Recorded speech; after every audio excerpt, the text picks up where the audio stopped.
Welcome to social post. నేను Nihal. So ఈరోజు మన దగ్గర certified financial planner Anil Kumar Bachchu garu ఉన్నారు. సార్తో మనం మాట్లాడదాం. Hello sir, welcome to social post. Thank you Nihal. Sir, ఇప్పుడు ఐపీఓస్ కనుక ఈ ఇయర్ మనం చూసుకున్నట్లయితే లాస్ట్ ఒక 10 ఇయర్స్తో కంపేర్ చేసుకున్నట్లయితే ఈ ఇయర్ ఐపీఓస్ అనేది సెంచరీ దాటింది అని చెప్పుకోవచ్చు. సో ఎందుకని ఇంత ఐపీఓస్ లిస్టింగ్ అని తెలుసుకోవచ్చా?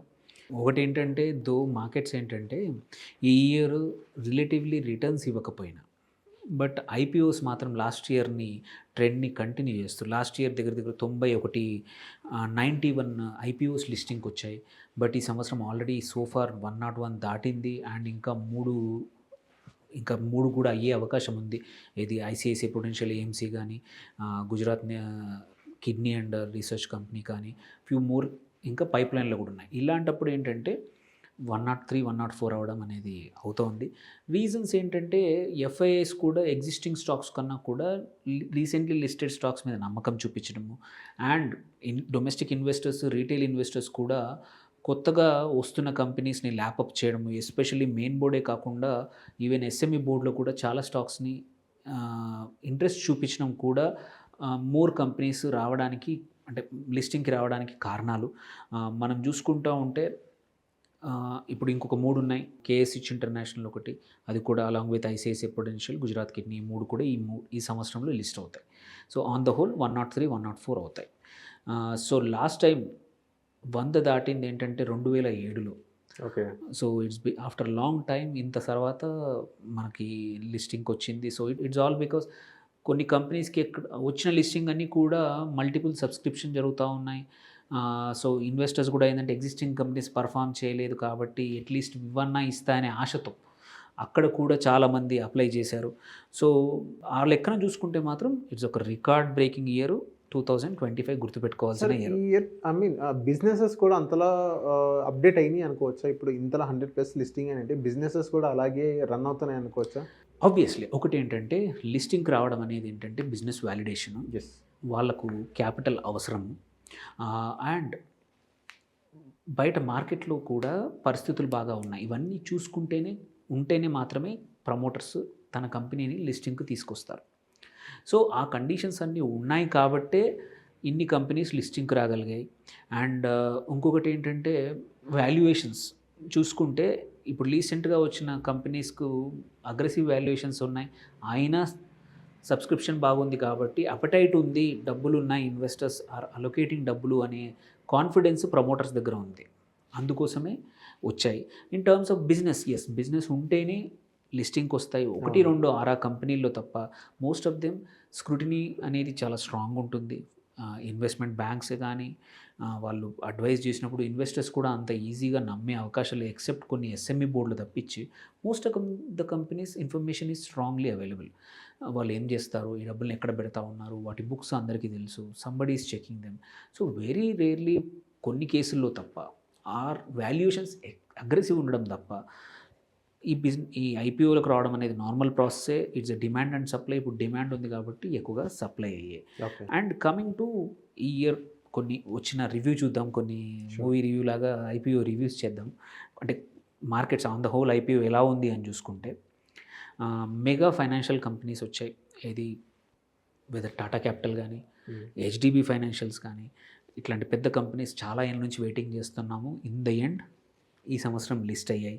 అట్లాగే పెద్ద brands, Korean brand LG electronics, Hyundai Motors కూడా ఈ సంవత్సరం వచ్చాయి.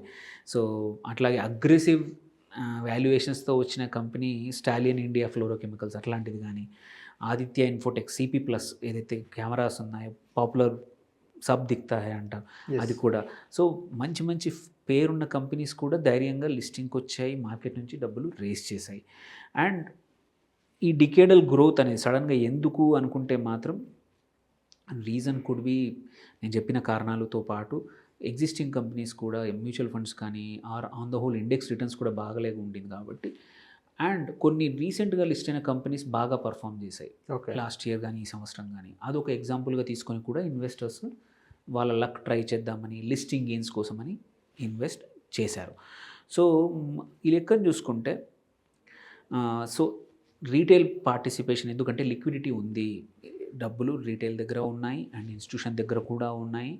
అండ్ ఇంకొకటి ఏంటంటే PE or venture capital backed companies కానీ ఎన్బిఎఫ్సిస్ కానీ వాళ్ళకు కూడా ఎగ్జిట్ కోసం వెయిట్ చేస్తూ ఉన్నారు. అండ్ కొన్ని internet based companies last year వచ్చిన నైకాల్ కానీ అవి కూడా బాగా పర్ఫామ్ చేసి జొమాటో కానీ ఇవన్నీ చేశాయి కాబట్టి ఆర్ పేటిఎం కాబట్టి ఈ వీసీలు కూడా ప్రెషర్ పెట్టి కొన్ని కంపెనీస్ని మార్కెట్ ఐపీఓకి తీసుకొచ్చాయి. సో అదొక రీజన్, వాళ్ళకు కూడా ఎగ్జిట్ అవసరం ఉండింది. సో దాంతోపాటు ఈ సంవత్సరం వచ్చిన మెగా ఐపీఓ మాత్రం Tata capital one of them. 15,500 కోట్లు రైజ్ చేయగలిగారు వాళ్ళు. బిగ్గెస్ట్ ఫైనాన్షియల్ లిస్టింగ్ అనొచ్చు రీసెంట్లీ మన కేసులో, విచ్ ఈజ్ రీటైల్ క్రెడిట్లో ఉంది. దాంతోపాటు హెచ్డిబి ఫైనాన్షియల్ సర్వీసెస్ ఇంకొక 12,500 కోట్లు. ఇది హెచ్డిఎఫ్సికి అనుబంధ సంస్థగా ఉండింది. ఇది కూడా చాలా రోజు వెయిట్ చేస్తూ వస్తుంది రాదు అని ఇది కూడా చేస్తూ మొత్తం ఈ సంవత్సరం మీద వచ్చేసింది. అట్లాగే ఎల్జీ ఎలక్ట్రానిక్స్ ఇంకొక పెద్ద ఐపీఓ 11,600 కోట్లు రేజ్ చేశారు. ఈ ఎల్జీ వాల్యుయేషన్ వాళ్ళ ఎల్జీ పేరెంట్ కన్నా కూడా దగ్గర సేమ్ ఆ లెవెల్లో వచ్చేసింది. ఇండియాలో వాల్యుయేషన్స్ అలా ఉన్నాయి. అండ్ మోస్ట్ ఇంపార్టెంట్లీ ఏంటంటే ఇవి సస్టైన్ అవుతాయంటే చెప్పలేం, ఎందుకంటే వాల్యుయేషన్స్ ఎక్కువగా ఉన్నాయని మాత్రం అందరికీ అర్థమవుతా ఉంది. బట్ ఈ డిమాండ్ ఐపీఓ క్రేజ్ అనేది తగ్గేంత వరకు ఇట్లా కంపెనీస్ లిస్టింగ్కి వస్తూనే ఉంటాయి. వచ్చే సంవత్సరం కూడా అట్లాగే ఓవర్ వాల్యుయేషన్స్తో ఎగ్జిట్ అవుతూ ఉంటాయి. సో లిస్టింగ్ తర్వాత గెయిన్స్ ఎలా ఉన్నాయి చూసుకుంటే ఒక one of the star performer మాత్రం స్టాలియన్ ఈ సంవత్సరంలో ఇష్యూ ప్రైస్ కన్నా చాలా బాగా లిస్ట్ అయింది. సో అది ఇండస్ట్రియల్ గ్యాసెస్ అవి అమ్ముతూ ఉంటుంది. Issue price was 90 rupees. ఇప్పుడు ఇవాళ చూసుకుంటే 215 దగ్గర ట్రేడ్ అవుతుంది. One of the wonderful returns. 139% listing price నుంచి వచ్చిన వాళ్ళకి నియర్లీ అమౌంట్ వాళ్ళు పెట్టిన అమౌంట్ డబుల్ అయింది. కొన్ని కేసుల్లో ఫెయిల్ కూడా అయ్యాయి, కొన్ని ఆన్ ద పార్ ఆర్ బిలో లిస్టింగ్ ప్రైస్ కూడా లిస్ట్ అయ్యాయి. సో ఆ లెక్కన కొన్ని సిపి ప్లస్ ఇంకొక అది కూడా బాగా ఉండింది.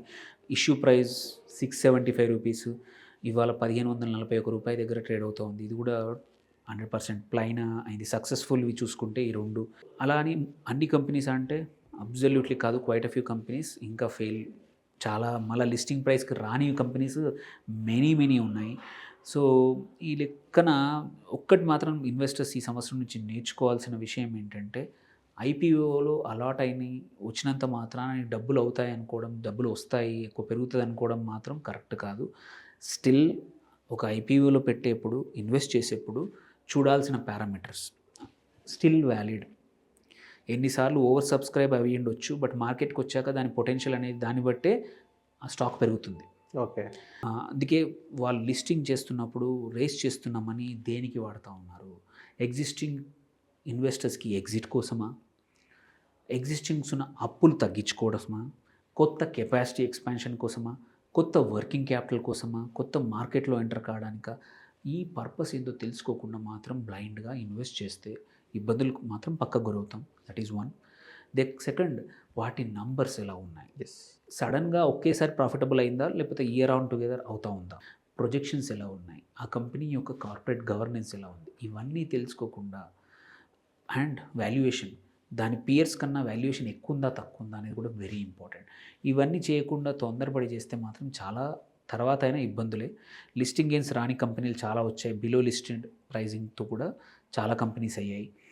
సో ఒకటి, డోంట్ చేస్ ద ఓన్లీ సైజ్ ఒకటే కాదు, పెద్ద కంపెనీ ఉంది ఆర్ చిన్న కంపెనీ హెచ్డి అని కాదు, సైజ్ కన్నా quality matters. That is one. Then structure important. So ఈ కొత్త షేర్ లిస్ట్ ఇష్యూ చేస్తున్నారా, పాత వాళ్ళకి ఎగ్జిట్ ఇస్తున్నారా, ప్రమోటర్ ఎగ్జిట్ అవ్వడానికి వాడుకుంటున్నాడా? కొన్ని కేసులు జరిగాయి, ప్రమోటర్లు ఎగ్జిట్ అయ్యారు చాలాది, వాళ్ళని తగ్గించుకున్నారు. Usually it's a negative sign. So అట్లా అదొకటి. కానీ and only listing day gains కోసం కాకుండా బియాండ్ లిస్టింగ్ డే గెయిన్స్ కోసం కూడా చూడండి. ఎగ్జాంపుల్ గ్రో యాప్ వచ్చింది, గ్రో కూడా లిస్ట్ అయింది. ఆర్ సిపి ప్లస్ కానీ స్టాలియన్ కానీ ఇవన్నీ బియాండ్ లిస్టింగ్ కూడా మంచిగా పర్ఫామ్ చేస్తూ ఉన్నాయి. సో బియాండ్ లిస్టింగ్ కూడా చూసుకోవడం చాలా ఇంపార్టెంట్. ఒక్క రోజు కోసం కాదు, చాలామంది చేస్తున్నారు బట్ ఆల్వేస్ కాదు, బియాండ్. ఎందుకంటే మంచి స్టాక్స్ ఉంటే నీకు లిస్టింగ్ దగ్గర దొరికింది, ఇంకొంచెం అడిషనల్గా యాడ్ చేసుకున్నామంటే over a period of time wealth creators అవుతాయి. If that company is doing good, it's in a good sector, listing gains కన్నా హోల్డ్ చేసుకొని పెట్టుకోవడం కూడా చాలా మంచిది. ఆల్రెడీ ఎగ్జాంపుల్స్ చూసాము. సో అందుకోసమే ఇంపార్టెంట్ ఈ సంవత్సరం అడగాల్సిన క్వశ్చన్ ఇన్వెస్టర్స్ అడగాల్సింది అంటే, వచ్చిన ఐపీఓ కల్లా అప్లై చేయాలా అంటే వద్దు, కొంచెం స్టడీ చేయాలి. They are so much information available. Okay, వెబ్సైట్స్లో చదువుకోవచ్చు, ఆర్ మీ స్టాక్ బ్రోకర్ కానీ మీ అడ్వైజర్ని కూడా అడగచ్చు. చేసుకొని తప్ప ర్యాండమ్గా వచ్చిన మెయిల్ వచ్చింది కదా బ్రోకర్ నుంచి, ఇప్పుడు అందరూ డిజిటల్ యాప్స్ ఉన్నాయి, వాళ్ళు నోటిఫికేషన్స్ పంపిస్తారు, ఈ ఐపీఓ వచ్చిందనగానే ఏముంది ఒక 15,000 లాట్ అప్లై చేద్దాం, ఒక 20,000 అప్లై చేద్దాం, 2 లాట్లకి 3 లాట్లకి అప్లై చేద్దామని ర్యాండమ్గా కాకుండా ఒక చిన్న స్టడీ చేస్తే ఏంటంటే ఛాన్స్ ఆఫ్ సక్సెస్ ఎక్కువ ఉంటుంది. మంచిది కంపెనీ అంటే 2 కాదు 10 లాట్లు కొనండి. Okay. So if you do that effort, which one దేంట్లో ఎక్కువ పెట్టొచ్చు, దేంట్లో తక్కువ పెట్టొచ్చు, దేంట్లో ఛాన్స్ ఉంది అనేది చూసుకునే అవకాశం ఉంటుంది. ఐపీఓ ఇన్వెస్ట్మెంట్ని క్యాజువల్గా తీసుకోకండి, సీరియస్గా చేస్తే 2026లో కూడా ఐపీఓ ద్వారా ఇన్వెస్టర్స్ మంచిగా అనలైజ్ చేసుకుంటే మంచి డబ్బులు పొందొచ్చు, వెల్త్ అనేది మంచిగా క్రియేట్ చేసుకోవచ్చు. స్టిల్ ఐపీఓ క్రేజ్ని అలాగే కంటిన్యూ చేయొచ్చు. There will be more companies coming in the future also. Okay. So thank you sir మా సోషల్ పోస్ట్ వచ్చినందుకు. Thank you.